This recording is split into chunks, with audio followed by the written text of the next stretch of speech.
నేను SI constable prepare అవుతున్నాను. SI constable ఎన్ని సంవత్సరాలు? నాకు 2 years నుంచి ప్రిపేర్ అవుతున్నా. నాకు పోయిన నోటిఫికేషన్ రాసిన నేను జీవో నెంబర్ 46 వల్ల నాకు జాబ్ రాలేదు. నాకు 125 మార్క్స్ ఓకే.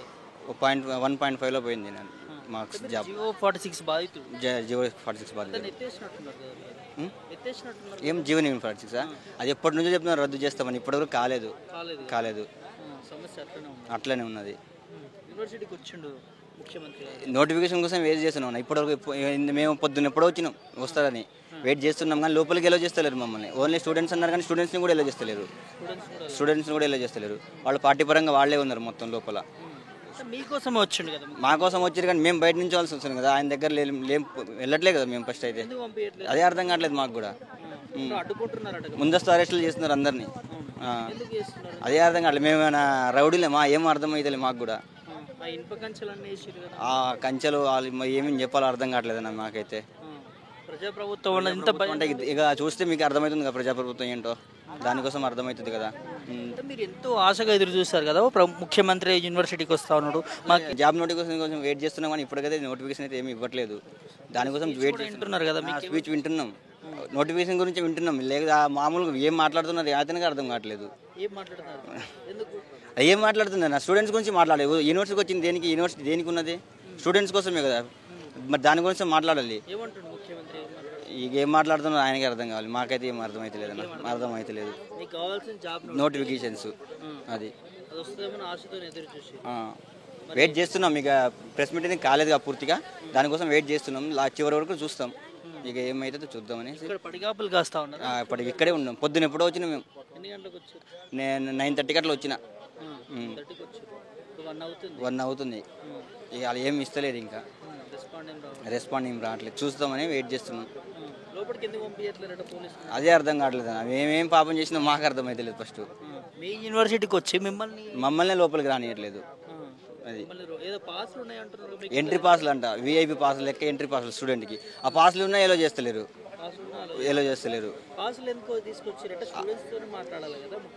మరి పాస్ పెట్టినప్పుడు స్టూడెంట్స్ పోతారు కదా లోపలికి, స్టూడెంట్స్తో మాట్లాడలేదు. స్టూడెంట్స్ ఎలా చేస్తలేరు కదా అక్కడ.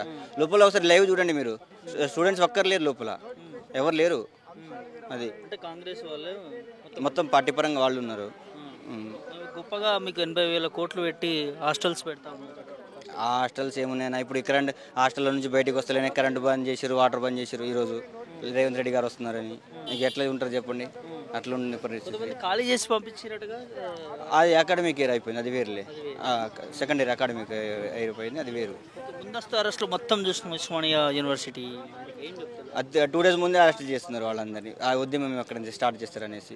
అది అంటే మీ ప్రభుత్వము, మీ ముఖ్యమంత్రి నిరుద్యోగులతోనే అధికారంలోకి వచ్చినారు.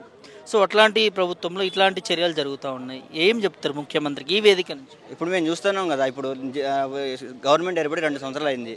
2 సంవత్సరాలు ఒక్క నోటిఫికేషన్ లేదు. ఇప్పుడు మా వల్లనే ఓన్లీ జీవో నెంబర్ 46 వాళ్ళ వల్లనే ఇక్కడికి వచ్చింది గవర్నమెంట్ ఏర్పడ్డది, విద్యార్థుల వల్ల. ఇప్పుడు లోకల్ బాడీ ఎలక్షన్స్లో మేము నిరూపించుకుంటాం. ఇప్పుడు వస్తుంది కదా నోటిఫికేషన్, ఎలక్షన్ నోటిఫికేషన్. ముఖ్యమంత్రి మాట్లాడడానికి వచ్చారు, మమ్మల్ని లోపలికి వెళ్ళనిస్తలేరు. ఇంకేం మాట్లాడతాం మేము. లోకల్ ఎమ్మెల్సీ వాళ్ళు కూడా వచ్చారు కదా, వాళ్ళతో మాట్లాడించే ప్రయత్నం అసలు మమ్మల్ని ఎవరు లెక్కను కూడా చేయట్లేదు. లోపలికి స్టూడెంట్స్ అనే లెక్కలకు కూడా లేదు. మేము ఎలా చేస్తే లోపల. ప్రస్తుతం మనం ఉస్మానియా యూనివర్సిటీలో ఉన్నాము. మనతో పాటు విద్యార్థి నేత బండారు సురేష్ ఉన్నారు, మాట్లాడే ప్రయత్నం చేద్దాం. ముఖ్యమంత్రి గారు వచ్చారు మీకోసం, విద్యార్థుల కోసం, యూనివర్సిటీ కొన్ని అభివృద్ధి పనుల కోసం, ఎట్లా చూస్తున్నారు? ఫస్ట్ ఆఫ్ ఆల్ మెరటి నమస్కారం అన్న. ముఖ్యమంత్రి వచ్చిండు కానీ విద్యార్థులలో ఎలాంటి ఆశ లేదనమాట. ఎందుకంటే ఆల్రెడీ ఇప్పుడు 1 year కంప్లీట్ అయ్యింది. కానీ ఆ హామీలని ఇప్పుడు ప్రభుత్వం వచ్చినప్పుడు రాకముందుకు ఏ రకంగా హామీలు ఇచ్చిండో 6 గ్యారంటీలు, కానీ వచ్చినప్పుడు ఈ ప్రభుత్వం వచ్చినాక 2 లక్షల ఉద్యోగాలు ఇస్తానని అన్నాడు. ఆ ఉద్యోగాల గురించి ఇప్పుడు లేదు, యువ వికాసం గురించి లేదు. 6 గ్యారంటీల గురించి పట్టించుకునే ఇప్పుడు అయితే వాతావరణం లేదనమాట. కాబట్టి మాకు ఎలాంటి దీనిపైన అంతగా లేదనమాట. రాజకీయ నాయకులు వచ్చినంత మాత్రం ఈ మార్పు జరగట్లేదు కదా. మేము ఆ రోజు ఆ ప్రభుత్వము ఈ రకంగా మాకు అన్యాయం జరుగుతుంది, పేపర్లని అమ్ముకుంది, మాకు ఎంతో అన్యాయం చేసింది కాబట్టి ఆ ప్రభుత్వాన్ని వ్యతిరేకించి ఈరోజు ఈ ప్రభుత్వాన్ని తెచ్చుకున్నాం. మేము ఊర్లలోకి వెళ్ళి మా పేరెంట్స్ని చాలామందిని ఈ రకంగా అన్యాయం చేసిందంటేనే ఈరోజు వాళ్ళు ఓట్లు వేస్తేనే కదా, ఆ రోజు ఓట్లు వేస్తేనే ఈరోజు అనుభవిస్తున్నారు కదా. కాబట్టి ఈ ప్రభుత్వం ముఖ్యంగా అంటున్నారు కొంతమంది కాంగ్రెస్ నేతలు, ధర్నాలు చేసే వాళ్ళ వెనకాల ప్రతిపక్ష నాయకులు ఉన్నారు. వాళ్ళు మేము జాబ్ నోటిఫికేషన్ ఇస్తున్నాము, 60,000 ఉద్యోగాలు ఇచ్చినామని చెప్పి ప్రభుత్వం నుంచి కొంతమంది నాయకులు అన్న క్లియర్ కట్గా అక్కడ ఉంది. ఇప్పుడు 60,000 నోటిఫికేషన్ ఇచ్చింది అనేది ఈ ప్రభుత్వం ఇవ్వలేదు. క్లియర్ కట్గా ఉంది. ఎంత రాంగులు చెప్పుకుంటుంది ప్రభుత్వం. 60,000 నోటిఫికేషన్ అనేది ఆ గత ప్రభుత్వం ఇచ్చింది. ఈ ప్రభుత్వం కొత్తగా నోటిఫికేషన్ ఏం పెట్టలేదు. కొత్తగా నోటిఫికేషన్ పెడితే ఈ ప్రభుత్వం ఇచ్చినట్టు. ఆ 2 లక్షల గురించి మళ్ళా ఊసే లేదు. 60,000 ఇచ్చిన గత ప్రభుత్వం ఇచ్చిన దాని గురించి చెప్పుకోవడమే కానీ ఈ ప్రభుత్వం ఇచ్చింది ఏమీ లేదు. ఇంకా యువ వికాసం గురించి అసలు లేదు. యువ వికాసం గురించి అది దరఖాస్తులు తీసుకున్నారు కానీ ఎట్లాంటిది దాని గురించి అమలు మాత్రం లేదు. మరి నిర్బంధాలు ఏంది యూనివర్సిటీకి వచ్చింది? అదే ఇక్కడ ఇప్పుడు మీరు చెప్పారు యూనివర్సిటీకి వచ్చినప్పుడు ఇప్పుడే నేను లైవ్లో చూసిన ఏమందంటే యూనివర్సిటీకి వచ్చేటప్పుడు నేను డీసీపీకి కానీ నేను ఎవరు పోలీసులు ఉండొద్దు, ఎవరు లేరని చెప్పాడు. కానీ ఇక్కడ మీరు విజువల్లో చూపించండి ఎంత ప్రహరీ గేట్లు ఉన్నాయి, ఎన్ని బందోబస్తు ఉన్నారు, ఎంత కంచెలు వేశారో మీరు చూపించండి, సమాజానికి తెలుస్తుంది అనమాట. సో మీకు ఎలాంటి వ్యతిరేకత లేదు, విద్యార్థులకు న్యాయం చేస్తున్నారు అన్నప్పుడు ఇవన్నీ ఎందుకు, నిర్బంధాలు ఎందుకు, వేలాది మంది పోలీసులు ఎందుకని నేను తెలియజేస్తున్నాను.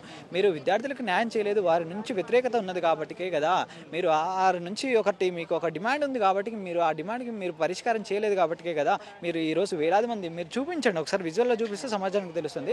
వేలాది మంది పోలీసులు ఈ ప్రహరీ గోడలేంది, ఈ ముళ్ళ కంచెలేంది, రాత్రి మొత్తం చాలా మందిని, వందలాది మందిని విద్యార్థులను ఎత్తకపోయారు, అరెస్ట్ చేశారు. ఎందుకంటే ఎక్కడ ప్రొటెక్ట్ చేస్తారో, ఎక్కడ మీరు రేజ్ చేస్తారో అనే వాళ్ళకి భయం ఉంది కాబట్టికే ఆ రకంగా ప్రభుత్వాలు మారుతున్నాయి. కానీ ప్రజలలో పేద ప్రజలకి అన్యాయమే జరుగుతుంది, న్యాయం జరగట్లే.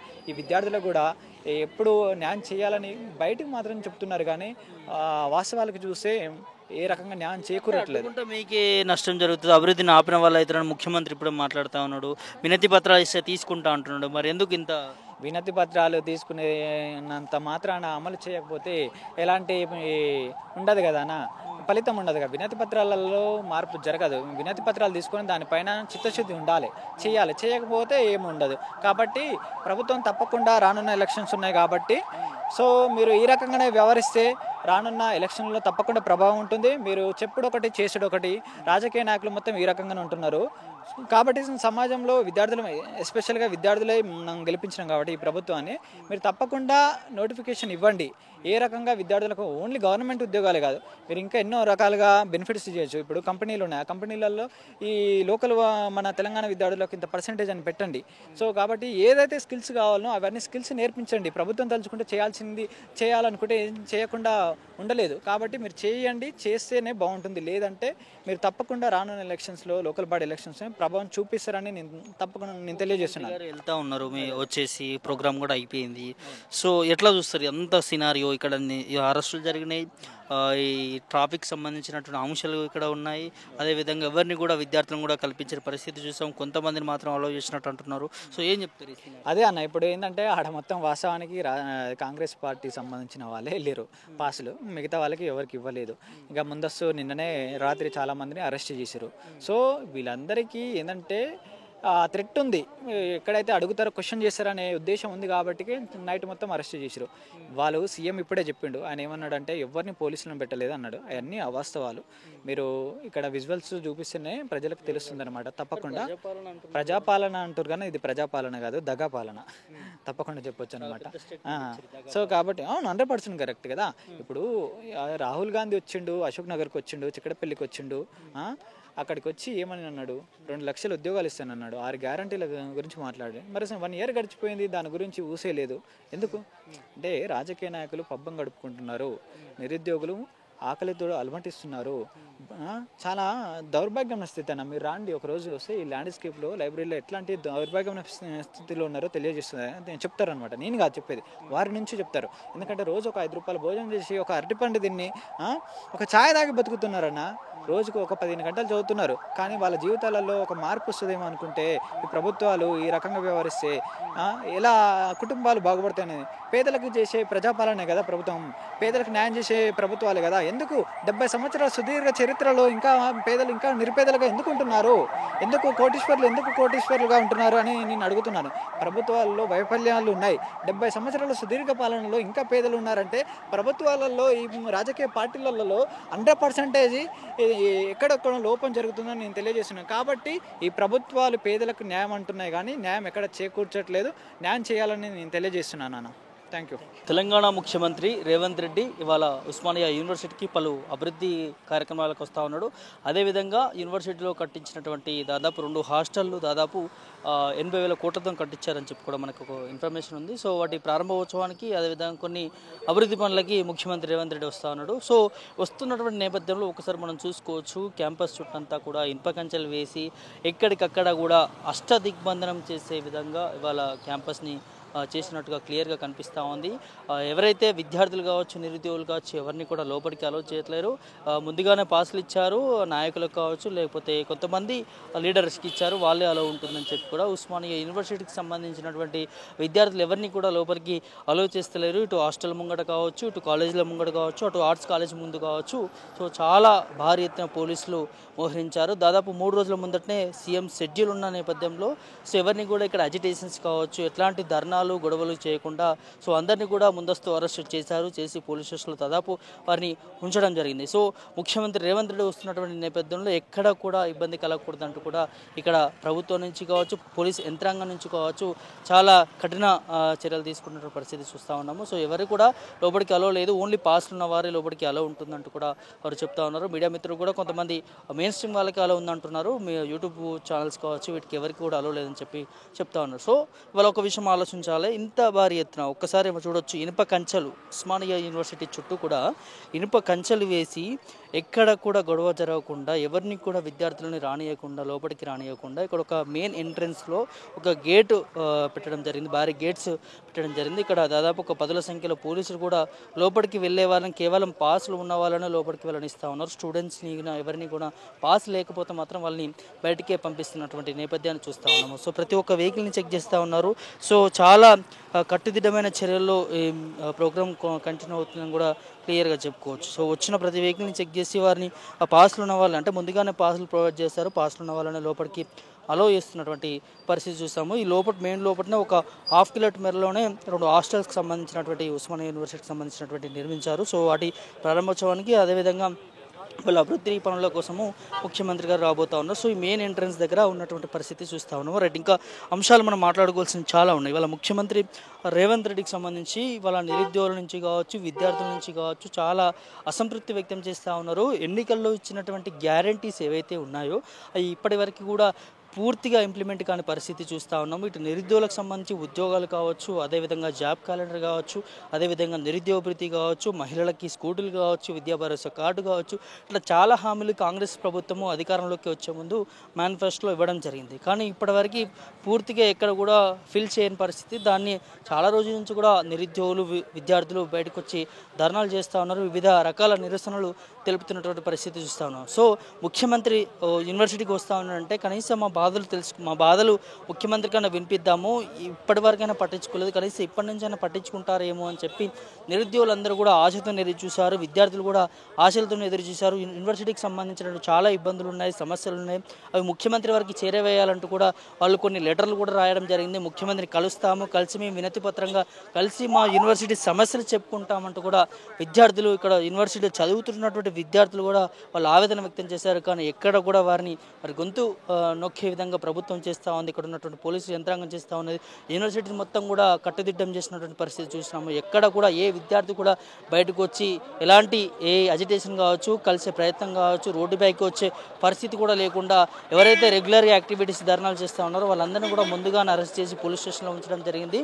దాంతోపాటు వాళ్ళ నిరుద్యోగులకు సంబంధించి అక్కడ ఎక్కడైతే ముఖ్యమంత్రి వచ్చే దారిలో కూడా అడ్డుకునే ప్రయత్నం ఉందంటూ ఇన్ఫర్మేషన్ రావడంతో అక్కడ ఉన్నటువంటి అంటే లోకల్గా ఉన్నటువంటి నిరుద్యోగులందరినీ కూడా ఎక్కడికక్కడ ముందుగానే అరెస్ట్ చేశారు. సో ఇవాళ ముఖ్యమంత్రి రావడానికి ఇంత భారీ ఎత్తున సెటప్స్ ఏంటి, ఇంత కంచెలు ఎందుకు, ఇనుప కంచెలు ఎందుకు, ప్రజాపాలన అంటూ ఉన్నారు ఒకవైపు, ఇవాళ ఇనుప కంచెలతో ఎందుకు నిరుద్యోగుల గొంతును విద్యార్థుల గొంతును నొక్కుతూ ఉన్నారు, సమస్యలను ఎందుకు ప్రభుత్వానికి తెలవనట్లేదు, తెలిసినా కూడా నిమ్మకు నీరెత్తినట్టు ఎందుకు వ్యవహరిస్తూ ఉంది ఈ ప్రభుత్వం అంటూ కూడా వాళ్ళు ఆవేదన వ్యక్తం చేస్తూ ఉన్నారు నిరుద్యోగుల నుంచి కూడా. సో ఎన్నడూ లేని విధంగా అంటే గతంలో ఎప్పుడూ లేని విధంగా యూనివర్సిటీకి ఇంత భారీ ఎత్తున ఇనుప కంచెలు వేసి ఎందుకు ఇంత కట్టడీలు చేస్తూ ఉంది ఈ ప్రభుత్వం అంటూ కూడా వారి నుంచి భారీ ఎత్తున క్వశ్చన్ రైజ్ చేస్తున్నటువంటి పరిస్థితి చూస్తూ ఉన్నాము. దాంతోపాటు ఎక్కడ పడితే అక్కడ అరెస్టులు, నిరుద్యోగులు, విద్యార్థులను చూడకుండా అరెస్టులు చేసి గంటల తరబడి, రోజుల తరబడి ముఖ్యమంత్రి వస్తున్నాడు అని చెప్పి రోజుల తరబడి పోలీస్ స్టేషన్లో ఉంచడాన్ని తీవ్రంగా ఖండిస్తూ ఉన్నారు నిరుద్యోగులు అందరూ కూడా. సో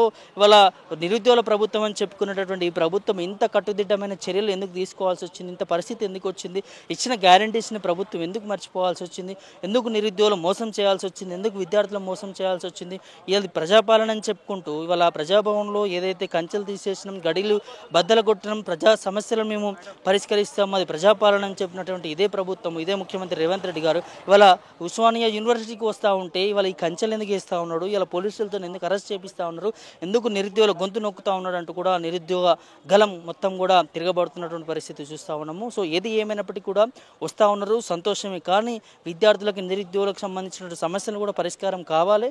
సో వారితో మాట్లాడే ప్రయత్నం ముఖ్యమంత్రి చేయాలనేది వారి డిమాండ్. వాళ్ళు బాధలు చెప్పుకుంటారు. యూనివర్సిటీలో దాదాపు చాలా సంవత్సరాల నుంచి కూడా కొన్ని సమస్యలు ఉన్నాయి. అదేవిధంగా ఈ ప్రభుత్వం వచ్చినా కూడా కొన్ని గ్యారంటీస్ ఇచ్చింది యూనివర్సిటీకి సంబంధించి, అవన్నీ కూడా ఎక్కడ కూడా ఇంప్లిమెంట్ కాని పరిస్థితి, ఎవరు పట్టించుకోలేని పరిస్థితి. నిరుద్యోగులందరూ కూడా ఇవాళ రోడ్లెక్కి ధర్నా చేస్తూ ఉంటే కూడా యూనివర్సిటీకి సంబంధించిన సమస్యలు కూడా ఇక్కడ పట్టించుకోవట్లేదు. అవైనా కనీసం చెప్పుకుంటాం మేము, ముఖ్యమంత్రి వస్తూ ఉన్నాడంటూ కూడా అని చెప్పినా కూడా ఎక్కడ కూడా వారిని బయటికి రానియే పరిస్థితి. ఎక్కడికక్కడ వారందరినీ కూడా అరెస్ట్ చేశారు. ముందస్తు అరెస్టులు చేసి కొంతమందిని ముందుగా పోలీస్ స్టేషన్లోనే ఉంచడం జరిగింది. సో ఇదంతా సినారియో చూస్తూ ఉంటే ముఖ్యమంత్రి రేవంత్ రెడ్డి కేవలం వచ్చి వెళ్తూ ఉన్నారు.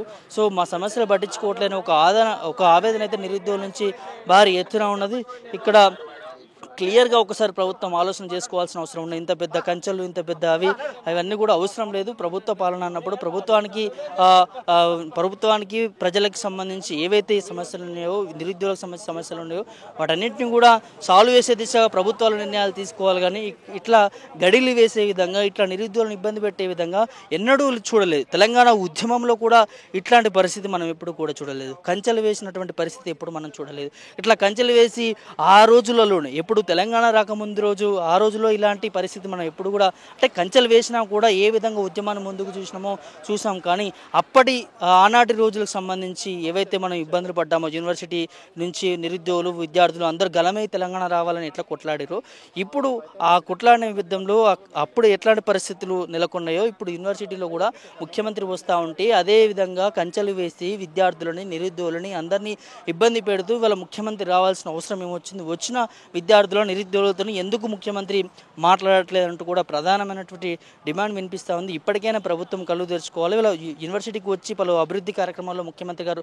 పాల్గొంటా ఉన్నారు. అది శుభసూచకమే. కానీ ఇవాళ ఈ సమస్యలన్నిటి కూడా ప్రభుత్వం దృష్టికి వచ్చే విధంగా మీరు ఒక కమిటీ వేసుకోండి, లేకపోతే విద్యార్థులతో మాట్లాడండి, నిరుద్యోగులతో మాట్లాడండి. వాళ్ళ ఆవేదనలు ఏంటి, వాళ్ళ సమస్యలు ఏంటి, వాళ్ళ పరిస్థితులు ఏంటి, వాళ్ళు ఏం అడుగుతూ ఉన్నారు, మీరు ఇచ్చిన హామీలు ఏమైపోయినాయి అని చెప్పి కూడా వాటి మీద దృష్టి పెట్టి వాళ్ళ మీరు అంటున్నటువంటి నిరుద్యోగుల ప్రభుత్వం మాది ప్రజాపాలన అంటా ఉన్నారు. ఈ విధంగా ఇలాంటి చర్యలు తీసుకోకుండా వారిని పట్టించుకోవాలంటూ కూడా వాళ్ళ నుంచి ప్రధాన డిమాండ్ వినిపిస్తుంది. చూడాలి మరి ఎట్లా ఈ ప్రోగ్రామ్ కంప్లీట్ అవుతుంది, ఎట్లా ముందుకు వెళ్తుంది అనేది వేచి చూడాల్సిన అవసరం ఉంది. కానీ ముఖ్యమంత్రి గారు విద్యార్థులపైన, నిరుద్యోగులపైన, యూనివర్సిటీ పైన స్పందించి వాళ్ళకి న్యాయం చేయాలంటూ కూడా ప్రధాన డిమాండ్ వినిపిస్తూ ఉన్నది. రైట్, ఇది ప్రస్తుతం ఇక్కడ ఉన్నటువంటి పరిస్థితుల్లో చూస్తున్నటువంటి మిర్రర్ టీవీ. మరిన్ని విషయాలు తెలుసుకోవడానికి ఈ వీడియో జర్నలిస్టు శివతో ప్రభాకర్, మిర్రర్ టీవీ, హైదరాబాద్. ఉస్మానియా.